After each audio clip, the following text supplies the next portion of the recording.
চট্টগ্রাম, কক্সবাজার, মোংলা ও পায়রা সমুদ্র বন্দরকে ৩ নম্বর স্থানীয় সতর্ক সংকেত দেখিয়ে যেতে বলেছে আবহাওয়া অফিস।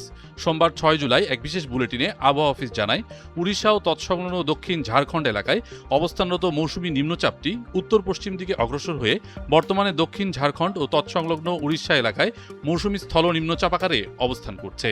এটি আরও পশ্চিম উত্তর পশ্চিম দিকে অগ্রসর হতে পারে।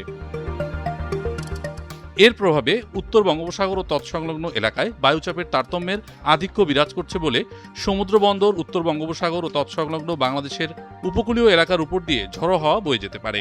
চট্টগ্রাম, কক্সবাজার, মোংলা ও পায়রা সমুদ্র বন্দরকে প্রতি সপ্তাহে সর্বোচ্চবার বিকাশ পেমেন্টে 50 জন হবেন পেমেন্ট চ্যাম্পিয়ন। জিতে নিন টিভি সহ আকর্ষণীয় সব প্রাইজ। ৩ নম্বর স্থানীয় সতর্ক সংকেত দেখিয়ে যেতে বলা হয়েছে। সেই সঙ্গে উত্তর বঙ্গোপসাগরে অবস্থানরত সকল মাছ ধরা নৌকা ও ট্রলারকে পরবর্তী নির্দেশ না দেওয়া পর্যন্ত নিরাপদ আশ্রয়ে থাকতে বলা হয়েছে।